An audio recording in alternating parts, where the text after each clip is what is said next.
So I talk of friendship.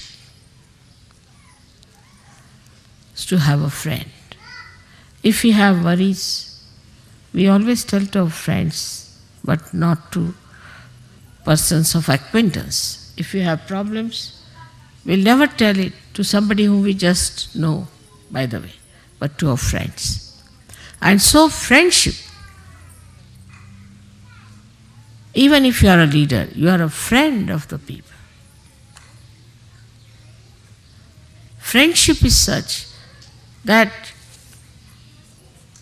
you could share your secrets.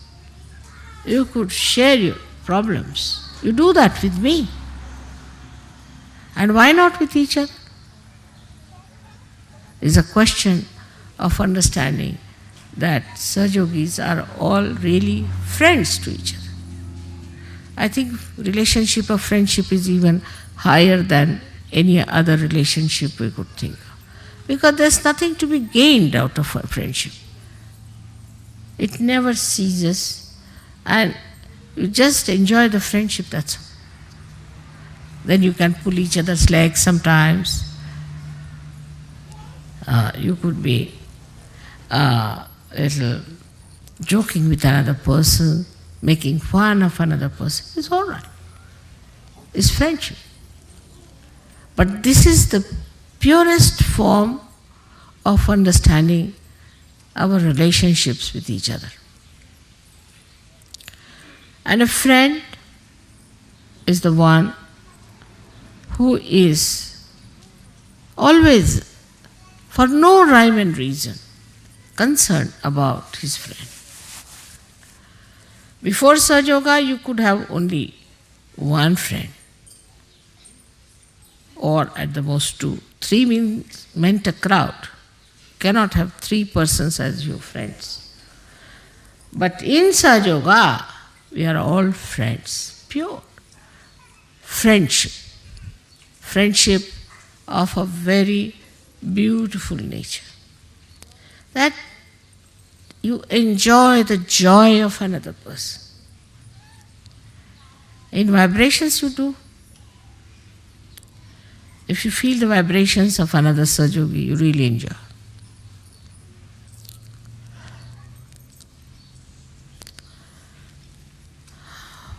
I have seen this kind of friendship when we were young, because that time people were more open-hearted. As my father had his friends, he was a very orthodox Brahmin, a friend of his, and he was the chairman of an organization all over the country, and the school one of the schools where I was studying, that organization was running, so it was a big boss in that school. So my father had to go for a case far away, and he took all his family and he sent me to the hostel. He wrote to his friend that I'm going away and my daughter has to appear for her final exams, but I'm sorry I had to go. I'm taking my family with me, but this is a nice chance. So the friend wrote, all right, doesn't matter, you can go away, I'm going to look after your daughter. He came down and he stayed in the hostel, took a room there in the hostel, we all were there. He was a Brahmin, he would not touch an egg. He was a Brahmin. But he knew that I eat eggs and I'm a non-veg. So, this were about summertime had started. But he would still put on his overcoat or a raincoat and walk out. I don't know from where he used to get eggs in the morning, bring it in his room, because it was a Brahmin school, and secretly cook the eggs for me. And then he would call me and give me the eggs to eat. I said, I don't need them. No, you have to have. Father has gone away, I have to look after it. So sweetly. And he was the head of heads there, breaking his own rules and regulations for me, that he was making non-veg food. And then he would take all the shells of the eggs in a paper, put it in the pocket, in a big overcoat, walk down and throw them somewhere. Then he would come with me to leave me for my exams. Evening again he was there waiting for me. He was such a big man, such a great man, very much respected. I mean, he was the head of the heads. In friendship, one can really enjoy. You need a very large heart to be a friend, very large heart. If you look after your own child, support your own child, then you are a gone case for Sahaja Yoga. But if you have that kind of a largeness of friendship, there's a nice story my father used to tell us about friends. Because my brother had lots of friends, they used to go about, gallivanting, this, that. And then he used to always criticize that what, father, your friends come in, they just look after your lawn sometimes because somebody is fond of lawn, then another does that, and you don't people discuss, argue anything, just I don't know how you enjoy each other's company. He said, no, we talk, it's not that. No, we enjoy very much. So, my father told him, all right, I'll tell you a story. That there was a father who had a friend. And the son had a friend. The modern times. I mean, modern, these days it's also old times, I should say. So, the father said to the son that, you see, friendship is where you can always rely on your friend, and your friend can rely on me. He said, really? Yes, he said so. Oh, my friends, I can rely. The boy said, I can rely on my friends. He said, really? Yes. So, father said, all right, let's test your friends and my friends.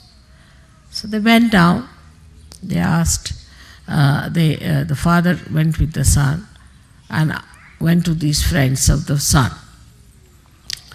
And the son thought, he told the son that you have to say that I have murdered someone and help me. He said, all right. So, they went to one friend. That friend said, you murdered? Baba, you get out. He closed the door. Another one they went to, he closed the door. Third one he said, no, don't say that you have come to my house. I have nothing to do with you. All his 20 friends said no. He said, all right, now let me go to one friend of mine. They went there. So they knocked at the door, door would not open. Then he shouted, I am here. So the boy started saying, look at this, your friend is not even coming. He said, no, just wait and see. So about 10 minutes later, the friend came and opened the door, took him inside. What's the matter? He said, I have murdered somebody. The father said, and so we have come to you for help. I knew something must be there.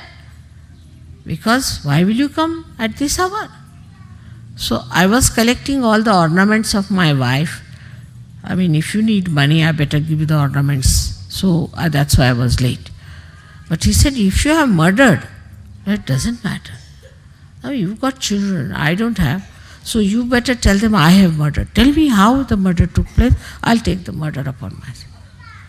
And the son was surprised. He said, no, take this. Then the father said, see now, this is my friend. You had 20 friends and I had only one friend. This is his friendship. And this kind of a friendship we Sahaja Yogi should have. I mean, with a friend you cannot be tense. Cannot be. That is first sign. And with your friend sitting there, you won't doze off and you won't sleep. But you enjoy. Once I was traveling by train and we had 2 compartments. So in one compartment, myself and one old lady were there. I mean, I was older than her, but she thought she was older. And she was trying to sleep. And in the other compartment were two friends they had met. So they were enjoying. He was hitting him, he said, "Hey, you," and like that going on.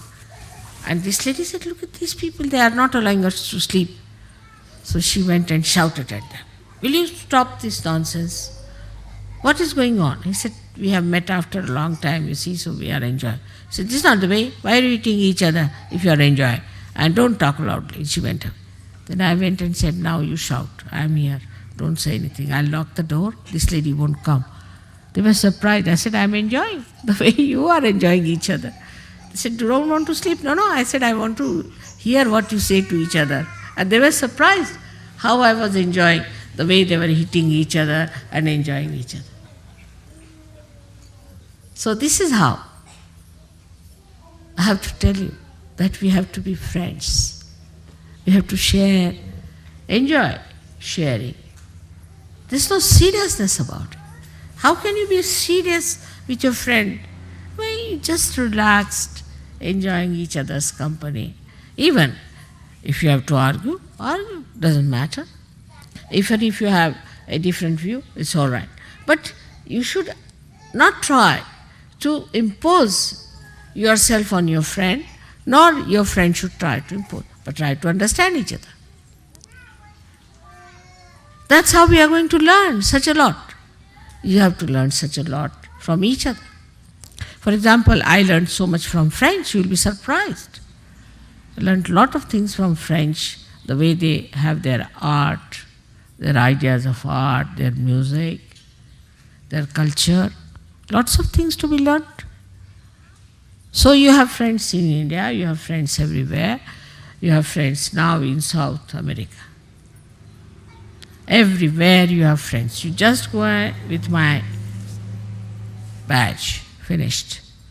Oh, they'll all jump for you, they'll do anything for you. So this friendship, just think of it in this world. We have thousands and thousands of friends everywhere we go.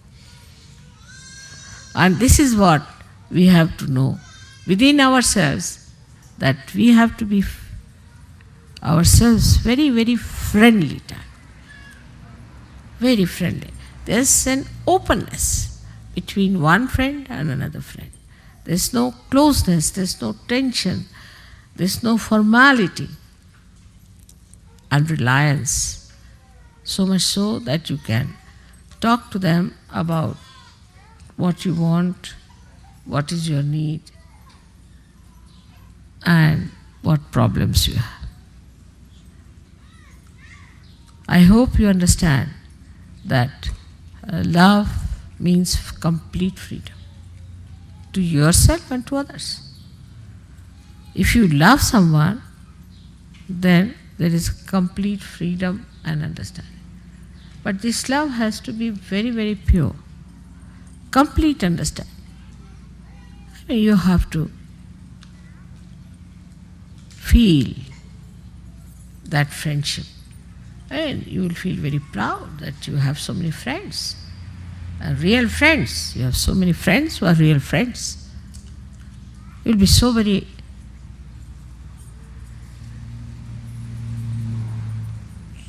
feeling a thing as if you are a great personality, that you have so many friends in this world. You are not alone. Imagine before this what we had, so many saints, so many great souls were born, and they were treated like singular people and tortured, killed, poisoned. They were alone. But you are not. You are all friends to each other. And the greatest friend you have is the divine power, which is looking after you and doing everything for you. So when you meet a friend, you know how you feel like just taking him to your heart. Just embracing. You don't know what to do with that. And sometimes it's so much that you feel like beating. Beating yourself or beating the friend. That sort of a joy is Allada-daini. That is Radha. So today, let us now, the power of joy, we have to worship today. Power of joy. And this power of joy, which is Allada-daini,